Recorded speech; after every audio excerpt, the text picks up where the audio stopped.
Hi everyone, welcome back to another week on the Brush by Brandy YouTube channel. My name is Brandy and this week we are working on this piece that's behind me and it's an incredible piece. It's huge, number one, and it is so heavy I could barely move it on my own. I've had this in my inventory for a little while and it's very exaggerated, and I originally envisioned it maybe kind of Beauty and the Beast like, but a customer came to me with an idea and she wanted to give it a horse theme. And so one way I'm going to do that is I'm going to incorporate these horseshoe molds, and these were molds I made a casting from a real horseshoe, and then I'm going to go ahead and cast these. So they're actually cast from a real horseshoe that I made a mold out of. And then I also have a little image that's down here. You can kind of see. It's got a horse image on it. It's beautiful. This has a beautiful blend of colors. It's a secretary desk, so we're going to work on the inside of it with something special in there. The combination of these deep, rich greens is really pretty. So this is going to be a fun project. I love how the end result came out. It's so over the top, exaggerated, and just gorgeous with this theme. So I hope you guys enjoy this. Stick around and let's get started. Here's where I started on this piece. I picked this one up off my local Facebook marketplace because it totally caught my eye with the over-the-top shape of it. It's got great curves. It is super heavy and hard to move, so I did end up working on it separated with the top on my rolling table, and then I kept the bottom separate, and even still they were really difficult to move. This piece is made largely of resin because it's got these exaggerated lines to it. A lot of them have to be molded, and so it had a lot of resin parts. I started out on this one by giving it a thorough cleaning, and then I scuff sanded it and gave it a coat of primer in light gray. This primer is going to help the paint adhere to the resin surface that's underneath, and that scuff sand gave it a little bit of bite for that primer and paint to bite onto. So this is a custom order, which means that I'm working with a customer who has a vision for this piece and I'm trying to fulfill it. So we went over a few things. She overall wants a horse theme, and then she chose this deep, rich blue-green color. She did send me some images of furniture that she loved that had this color on it, so I had a good idea of what it was, and I knew my color match right away was going to be Charleston green from Paint. I had originally thought that I would put the horse image up on the top of this secretary desk, but I quickly discovered that the hardware on the top is not removable because the screws on the back are blocked in by a leather desk, and I would have to remove that, which would overall do more damage than good. So I'm going to go ahead and leave that hardware in place, but it also meant that it would impede with that horse image. So we decided to go ahead and move it down to the base, and it fit much better down here, and the hardware didn't interfere with it. But before I knew that change was going to be made, I knew that I needed to go ahead and just get a base coat of paint on this piece. I knew we were going to use the Charleston green.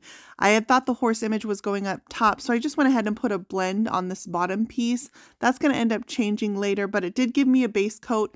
Paint takes much better over a base coat of paint, and so I'm going to get good coverage as long as I've got a base coat underneath it.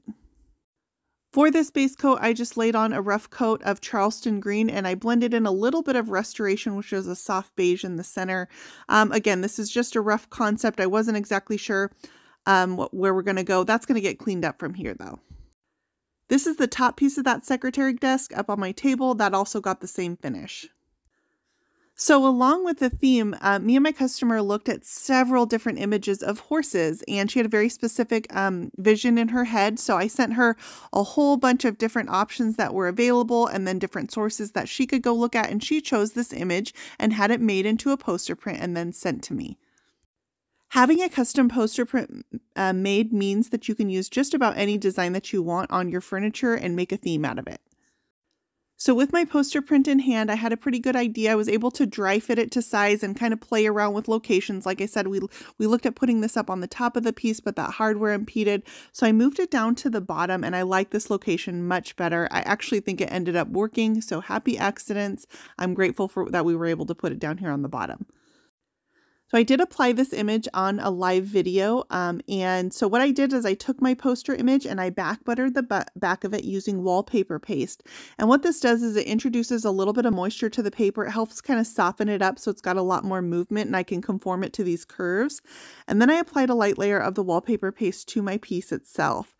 Then I'm going to go ahead and find my placement for the paper, and I used a brayer, which is kind of a rolling pin tool, and then a decoupage tool to help work out any bubbles, press all that extra wallpaper paste out to the edges of the paper, and get this seated nice and flat. This is a pretty thick paper, and that's why I chose to back butter it. If I'm working with thinner papers, I don't usually back butter the paper. I just put my adhesive onto the piece itself. Once I had my piece all applied, all those bubbles worked out, I did come back with a really sharp razor knife and I'm going to cut away the excess of the paper. This part does always make me nervous because you kind of get one shot at this to make sure that I had it cut along the lines of my drawer and then the excess of the poster cut off the edge of the piece. Once all my cuts are made, I'm going to use a high grit sanding block to sand away any excess and clean up the edges of this paper so it sits flush with the drawers of my piece. That wallpaper paste needs to dry for a few days and then I generally come back and paint it. I did all this on a live video, so I did go ahead and get my paint finish started. I'm going to clean this up in a second coat after my wallpaper paste has dried and my paper is nice and adhered. When I'm painting in a decoupage paper like this, I look at the background colors that are in the paper itself. And so I picked out, this obviously has some black in it.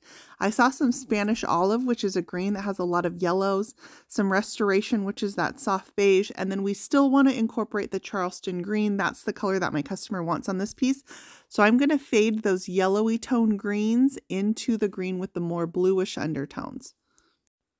My goal here is to blend out the edge of that paper. I don't want to see where that line stops and starts. I chose to leave the line where it is because it sits right underneath my hardware and that actually helps camouflage it.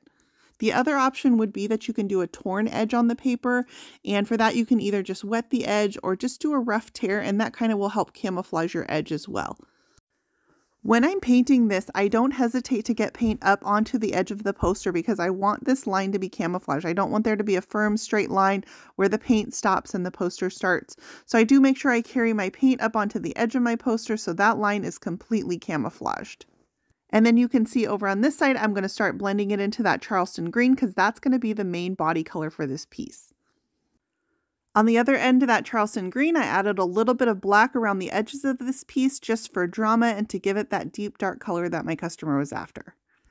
After that first coat of paint is nice and dry, I'm going to come back and apply a second coat. So this is using the same color as the Spanish olive, although in this coat I did choose to incorporate a little bit of foxtrot, which is kind of a deep green, and I thought it was a little bit in between the Spanish olive and the charleston green, so that was a good medium color for me to work those two together. So this is just my second coat blending in my poster. You can already see how camouflaged that line is. It gets harder and harder to detect as I add the paint and camouflage this even more. I am using kind of random brush strokes because the background of the paper had kind of a randomness to it too. And I want to continue that and keep this kind of moody, stormy blend versus a clean, smooth blend over the entire piece. Having this randomness in the paint and the brushstrokes also helps camouflage that line. So these are all tips that you can use. My piece also has a little bit of texture to it, and so having these kind of random brushstrokes really works with that texture. I also always paint in around the edge of my drawers. I do the front first so that I can see where my colors land, and then once I have all that decided, I'll pull the drawers out and paint around the drawer edges and the frame so that they match and you don't see the seams in the drawers. I'm going to go ahead and throw some music on and let's finish up this second coat on the piece.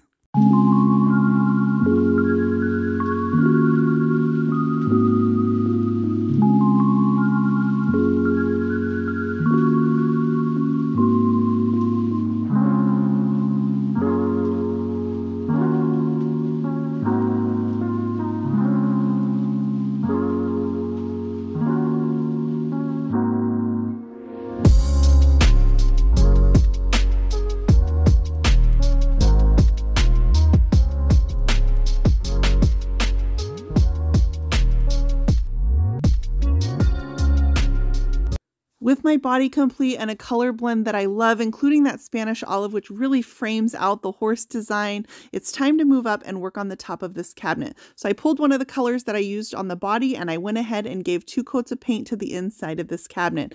It was some work getting into those little cubby holes and things. For that, I just used different sized brushes, some with longer handles so I can reach to the back of the cubbies. And then I ended up spraying the clear coat on the inside of this so I didn't have to try to get clear coat everywhere. The sprayer really helps with that.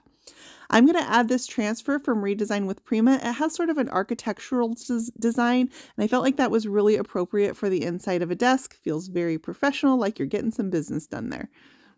I looked at several different designs for which transfer to apply, and I chose this one because the size mainly, it had the size that I needed to cover this leather insert that's on the inside of the desk. Now I did make sure to prime the inside of this as well, so it's going to attach to that leather just great. It's a fairly hard surface, it's not soft, and then I can rub this transfer over top because it does have a frame around the outside edges, and it's going to frame this transfer out really well. I rubbed my transfer on, rubbing over top with the transfer tool that comes in the package. And then after I'm done, I'm going to burnish this down. And the burnishing really helps get rid of those lines you can see around the outside. Here's a photo of that top with just the primer on it so you can see how I started on it. Of course, I need a little bit of redesign with Prima gilding wax. This color is called Eternal, and I'm going to apply it to some of these buttons and moldings around the piece to emphasize those. This gold is going to tie in with that gold transfer I put on the inside. It's going to be my accent color. I'm also going to use a little bit of it on the hardware. Speaking of hardware, let's come up to the top of this piece. I went ahead and gave it a blend of my Charleston green and the black, the same that I have down on the bottom, but this hardware, like I said on the top, is not removable, so I went ahead and painted it in a little bit of Weisel paint in black. This top did take 2 coats, so after my first coat was dry, I came back and gave it a second coat in that same blend.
This is a really pretty color combination, the Charleston green and black together. I'm going to fancy up that hardware later, so you'll see how that goes. I did use a little bit of my redesign with Prima decor wax in the same color Eternal and tied that in. But I showed you in the beginning that this has a little bit of horseshoes on it. So this is the mold that I made in the yellow. I copied a real horseshoe and made a mold of it so I can make as many as I want. I've actually used this mold for the same customer on a previous piece before. I'll go ahead and link that in the description for this video. So what I'm mixing up here is amazing casting resin, and you mix equal parts of A and B, and then I'm going to use a little bit of resin dye. This is from Alumilite, and this is their black resin dye. Alumilite is the company that makes amazing casting resin, and I just mix about a drop into this little tiny mixture of resin, and when I pour this into the mold, even though my resin dries white, the black is going to dye it black. I did various strengths of the resin dye, so I got a little bit of variation in my horseshoes so that it looked a little bit more realistic. Once I pull my horseshoes out of that mold, I did pull them out while they were fairly soft, and then I'm able to flex them to the curvature of this surface and get them to mold to that front. And I chose to place them in kind of a random placement. I learned last time, you guys, I'm supposed to face the horseshoes up so they catch all the luck. Did I get it right this time? I'm using a little bit of Titebond Quick and Thick adhesive to go ahead and place those horseshoes. I'm going to let this dry overnight. I clean up any excess glue just using a soft brush around the edges. That glue does dry clear, but of course I don't want any chunky glue around the edges of my horseshoes. Once my horseshoes are nice and dry, I'm going to come back and add a little bit of paint and some metallics to them to make them look a little bit more realistic. I started out with a little bit of Weisel paint, heavy metals, and this is a bronze color, and I'm going to just kind of brush this around the edges of it, and then I'm going to wipe away the excess so it just looks kind of muted and matte against the surface. To my horseshoes, I also added a little bit of iron oxide paint, just a soft dry brushing. I didn't want full coverage on it, and that's going to make them look like they're a little bit rusted and worn. And then I used a little bit of that same Eternal decor wax, the gold wax, to tie in with the hardware and the other accents on this piece. With all of my paint and waxes done, this piece is ready for clear coat. I still have them separated. I'm going to spray this in 2 coats of Weisel satin varnish. I'm using my sprayer. You of course can brush or sponge on the clear coat as well. I usually spray my pieces in their clear coat. It gives the most professional looking finish, smooth and perfect. And over dark colors like this especially, it's just the easiest application. This piece is complete, you guys, and it's over the top dramatic. I absolutely love how it turned out, how the colors catch the light. What do you guys think? You guys can find links for everything I use in the description for this post. As always, you can find more Brush by Brandy on Facebook, Instagram, Pinterest, and YouTube, and on my website at brushbybrandy.com. And if you enjoyed this video, I hope you'll click that subscribe button for more weekly tutorials here at Brush by Brandy on YouTube.